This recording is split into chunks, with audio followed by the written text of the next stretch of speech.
Assalamualaikum warahmatullahi wabarakatuh, Ustaz. Waalaikumsalam warahmatullahi Alhamdulillah wabarakatuh. ketemu dengan Ustaz. Ustaz ini bernama Ustaz Akis Ramon. Oke, bisa benserong. Ustaz Akis adalah wakil kepala MTS 1 Anokoyah. Ya. Anokoyah Guluk-Guluk Sumeneb Madura. Mungkin kali ini bisa berbagi pengalaman, ya, berbagi ilmu tentang apa yang berhubungan dengan masalah pendidikan, entah kemajuannya, kurikulumnya, santri-santrinya. Mungkin yang pertama, Ustadz Akis bisa diceritakan secara singkat MTS Anokoyah 1 Guluk-Guluk itu dari segi jumlah murid, apakah ada penurunan atau kenaikan dari tahun-tahun sebelumnya? Silakan. Baik, terima kasih.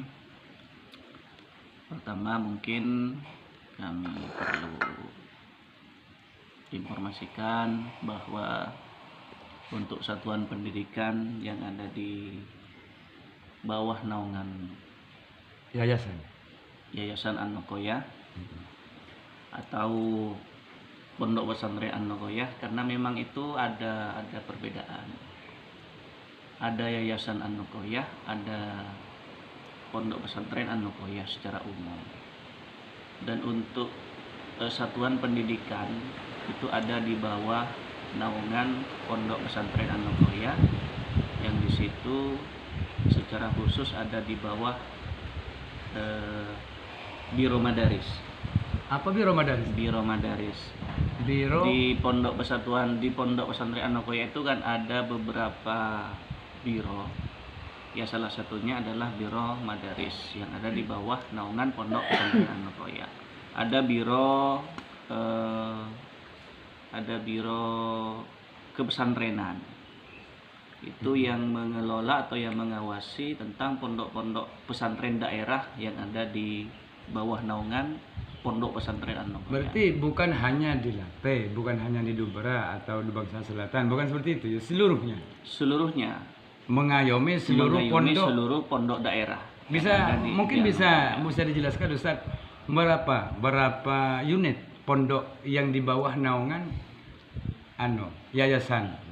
Pondok Pesantren Anokoyah. Iya, Pondok Pesantren Anokoyah. Dari semua daerah-daerah itu. Ini kan banyak alumni saya juga alumninya walaupun hanya sebentar. Silakan Ustaz. Kalau yang besar itu kan sebenarnya ada 4 daerah. Iya. Yang, Daerah mana saja? Yang tertua dan yang besar, yang lumayan besar, ada 4 daerah. Ada daerah Lubangsa, kemudian ada daerah Late, ada daerah Lubangsa Selatan, Lubsel ya. Ya. Kalau Lubang ada kalau dulu itu Lubra ya, Lubangsa Raya. Ya, Lubra itu Lubangsa Raya. Cuma biasanya Lubangsa yang terkenal Lubangsa. Kemudian ada Lubtara. Kalau dulu enggak ada kalau Nirmala. Oh, sekarang berubah. Dulu itu Nirmala, sekarang Lubtara. Sudah berubah ke Lubtara, ke Lubangsa Utara. Jadi ada Lubangsa Selatan, ada Lubangsa Utara. Tuh. Ya, kalau untuk daerah-daerah yang lain itu sebenarnya ada sekitar belasan daerah. Ada belasan daerah.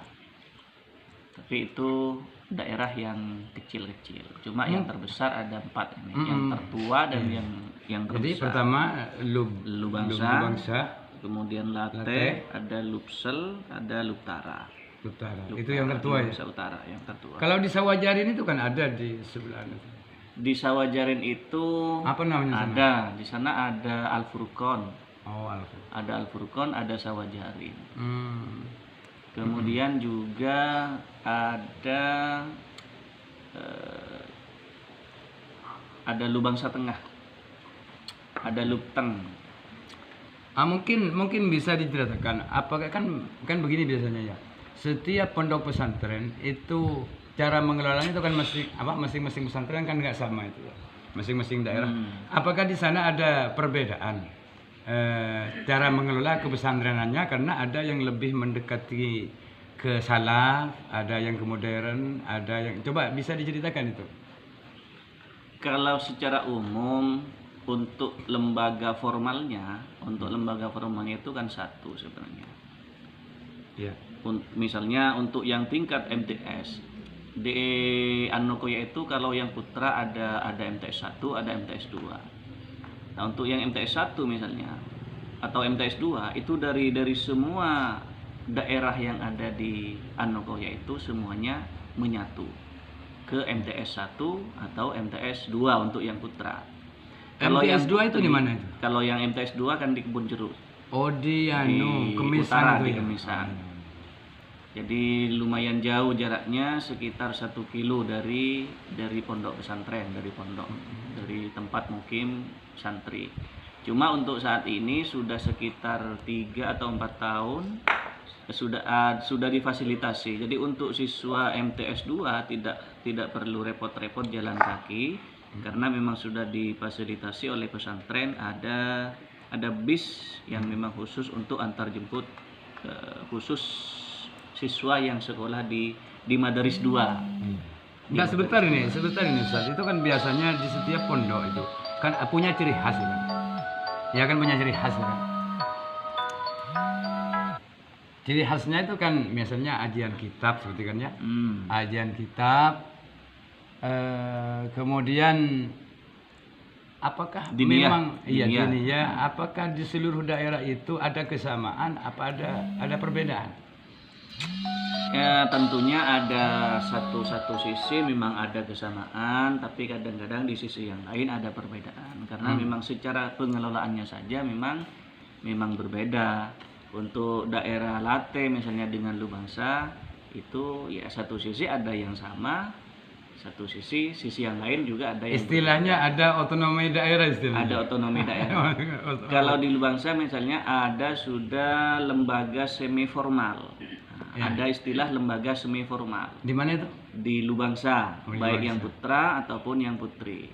Nah, di lembaga itu ada yang memang pondok yang khusus siswa yang berminat di baca kitab misalnya. Nah, itu lokalnya memang khusus.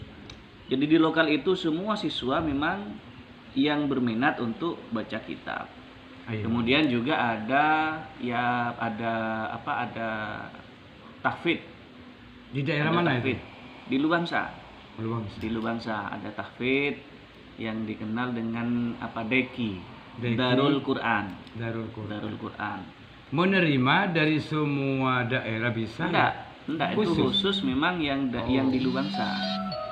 Cuma dipetak-petak lagi sesuai dengan minat santri. Iya. Ada yang khusus baca kitab, ada yang khusus baca Quran, kemudian ada juga yang minat bahasa, menulis puisi, menulis cerita-cerita. Di situ ada. Oh, jadi kayaknya di Late itu kan, di Late itu kan sama, ada lokalisasi istilahnya. Sama juga. Kalau di Late itu kan ada Dalvis ya. Ada Dalvis. Kemudian juga ada yang kalau yang bahasa Inggris apa sudah namanya lupa. Itu bagian bahasa Inggris, bahasa Arab kan gitu ya.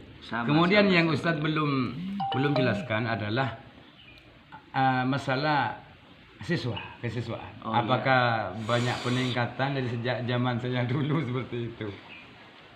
Kalau sekarang itu berapa? Ya, kalau tiap tahunnya itu memang tidak sama untuk siswa baru. Nah, kebetulan kan sekarang sudah 3 tahun ini berjalan untuk pendaftaran siswa baru itu memang satu pintu. Maksudnya? Satu pintu? Ya, tidak diterima di satuan pendidikan. Jadi semua calon siswa baru itu daftarnya dikelola oleh pesantren pusat. Oh, pesantren pusat. Oleh pesantren pusat. Nah, ini sudah berjalan 3 tahun. Sudah berjalan 3 tahun.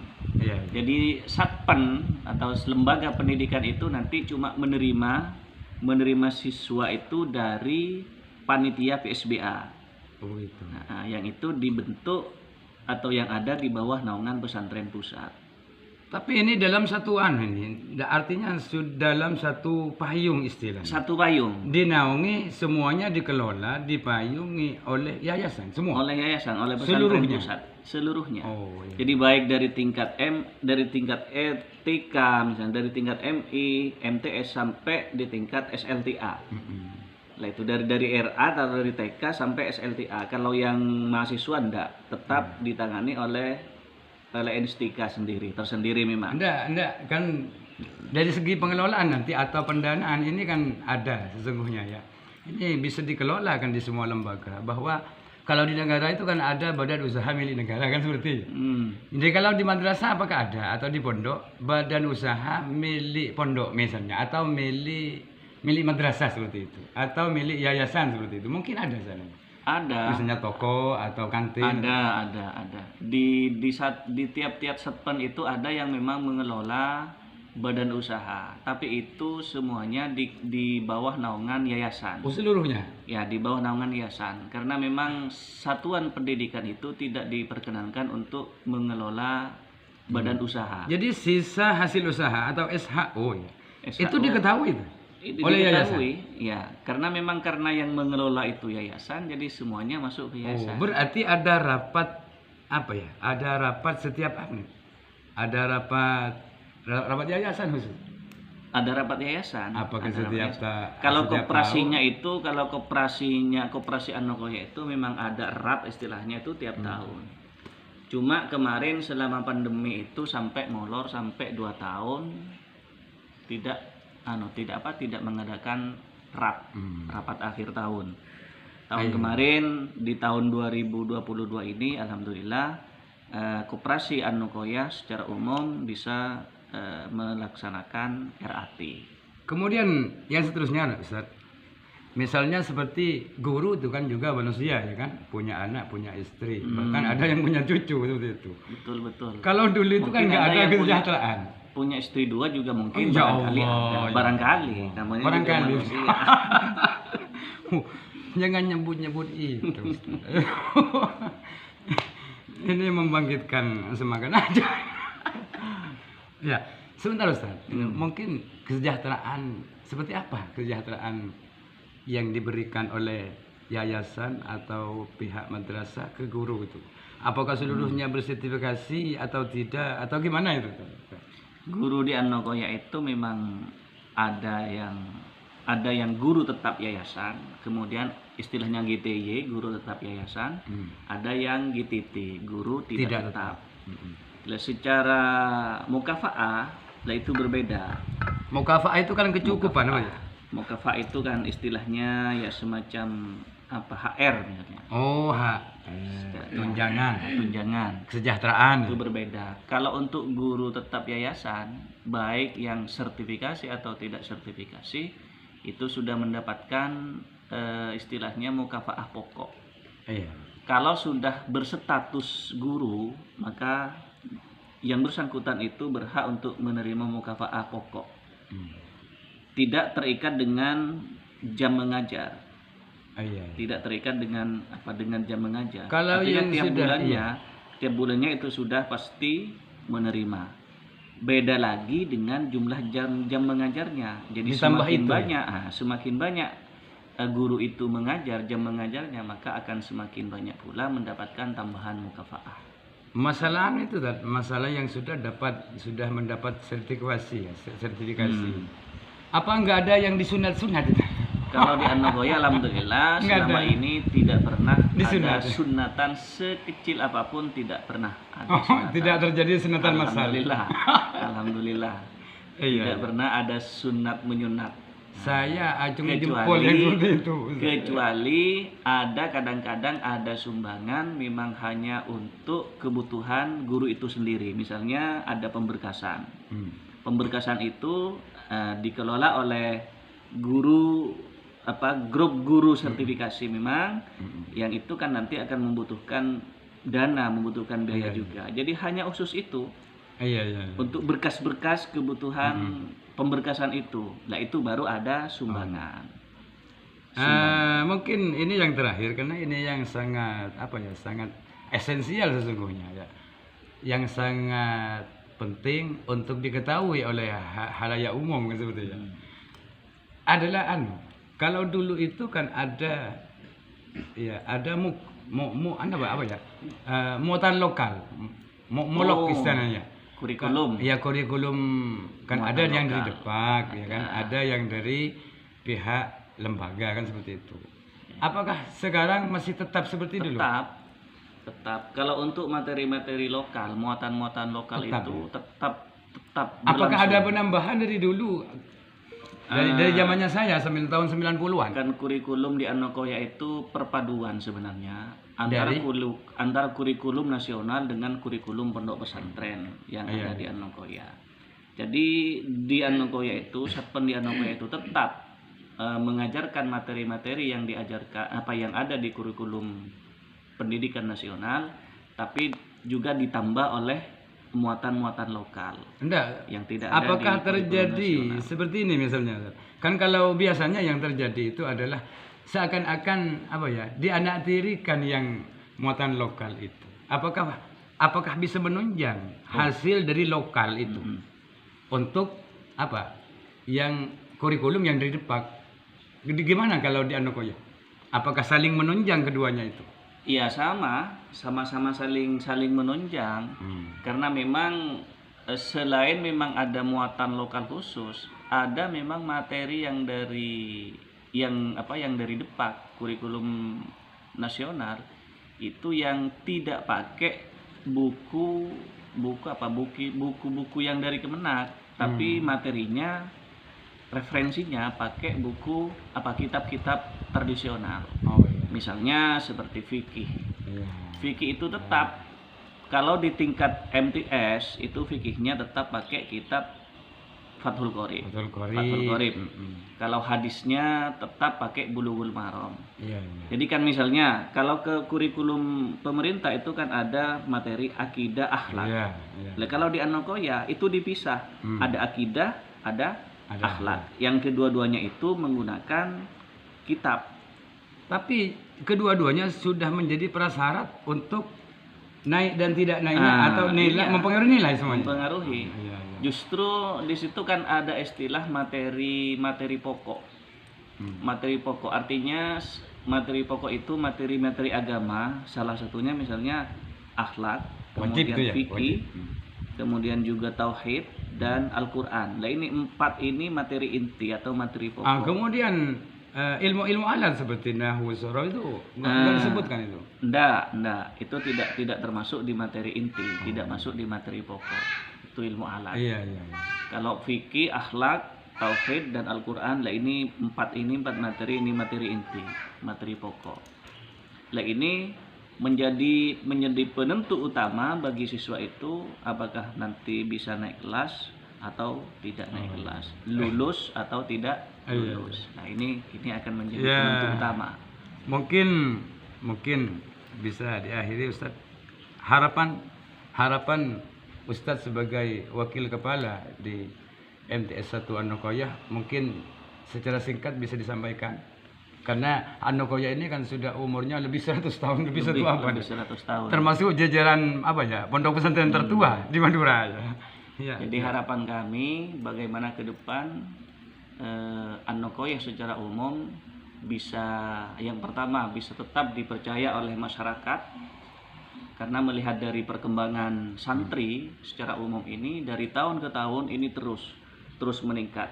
Artinya kepercayaan masyarakat selama ini semakin tinggi kepada Anokoya. Kemudian kebutuhan terhadap mungkin himbauan terhadap alumni yang sudah menyebar di Alhamdulillah untuk alumni kan sekarang memang sudah ada organisasi tersendiri, ada ikatan alumni baik yang umum ataupun yang ranting atau cabang, kemudian juga ada ranting. Dan insya Allah ke depan mudah-mudahan alumni ini tetap akan menyatu, akan bersambung antaranya alumni dengan Anokoya. Dan alhamdulillah ke depan dari beberapa tahun terakhir ini alhamdulillah sambungan antara alumni dengan pondok pesantren Anokoya itu akan semakin meningkat dan semakin erat. Jadi intinya Ustadz ini mengharapkan supaya kita para alumni terutama tetap merapatkan barisan supaya kita nyambung ya. Tetap merapatkan barisan Nyambung agar sama nyambung. guru, ya kan? Karena tanpa nyambung sama guru biasanya sulit mendapatkan ilmu yang barokah. Betul, Seperti itu. betul, betul. Mungkin demikian bincang-bincang ya. Ini dengan Ustadz Akis yang asalnya dari mana? Dari kecamatan Batang. Batang ya. Sekarang menemukan apa ya? Teman Tambatan dunia hati. akhiratnya. Tambatan hati. Ada teman-tambatan hatinya di Aing Panas seperti itu. Ya, doanya saja semoga Anukoyah tetap Amin.